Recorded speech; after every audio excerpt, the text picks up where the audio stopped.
நமது பாரத தேசத்தின் இதய துடிப்பான வந்தே மாதரம் பாடல் 150வது ஆண்டை நிறைவு செய்துள்ள இத்தகைய தருணத்தில் நம்முடைய தேசத்திற்காக பாடுபட்ட விடுதலை போராட்ட வீரர்களையும் நினைவு கூற வேண்டும். இவ்வாறு சுதந்திரத்திற்காக பாடுபட்டவர்களை மக்களுக்கு நினைவூட்ட அவர்களுடைய புகைப்படங்களை தன்னார்வம் கொண்டு ஏற்பாடு செய்து வருபவர்தான் திரு முத்துவேல். கோவை மாவட்டம் மலுமிச்சம்பட்டியைச் சேர்ந்தவர். பெயிண்டிங் தொழில் செய்து வருகிறார். கிட்டத்தட்ட 25 வருடங்களாக தன்னை பொது சேவைக்கு அர்ப்பணித்து கொண்டுள்ளார்.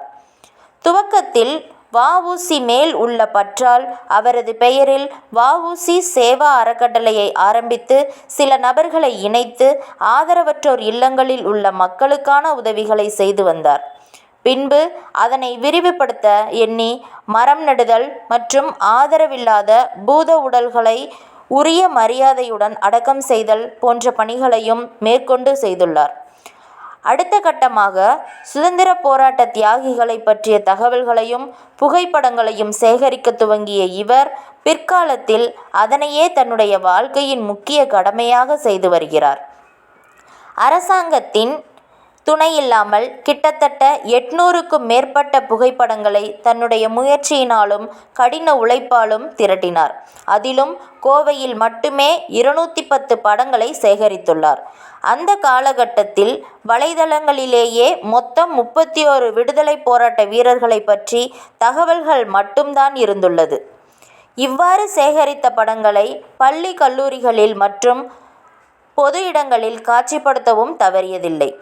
ஒருமுறை பள்ளி ஒன்றின் கண்காட்சியினை ஏற்பாடு செய்தபோது அங்கே வந்த ஒருவர் ஒரு சுதந்திர போராட்ட தியாகியின் அடையாள படத்தை அடையாளம் காட்டி இவர் தன்னுடைய தாத்தா என்றும் இவரது படம் எங்களிடமே இல்லை எனவும் கூறி தன்னுடைய தொலைபேசியில் அதனை புகைப்படம் எடுத்துக்கொண்டு சென்றாராம்.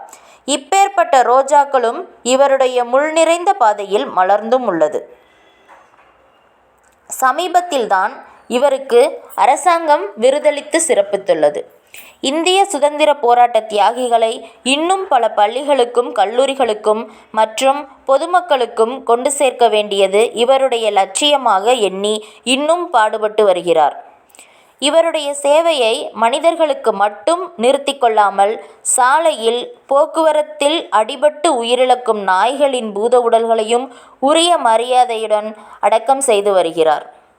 எப்பொழுதும் தன்னை பற்றி மட்டுமே சிந்திக்காமல் தன்னால் இயன்றவரை இந்த தேசத்திற்காகவும் இந்த தேசத்தில் வாழும் மனிதர்களுக்கு மட்டுமல்லாமல் அனைத்து உயிரினத்திற்கும் சேவை செய்யக்கூடிய இவரை போன்ற நபர்கள் இருக்கும் வரையில் இந்த உலகில் அறமே வெல்லும் என்று நிம்மதி கொள்ளலாம்.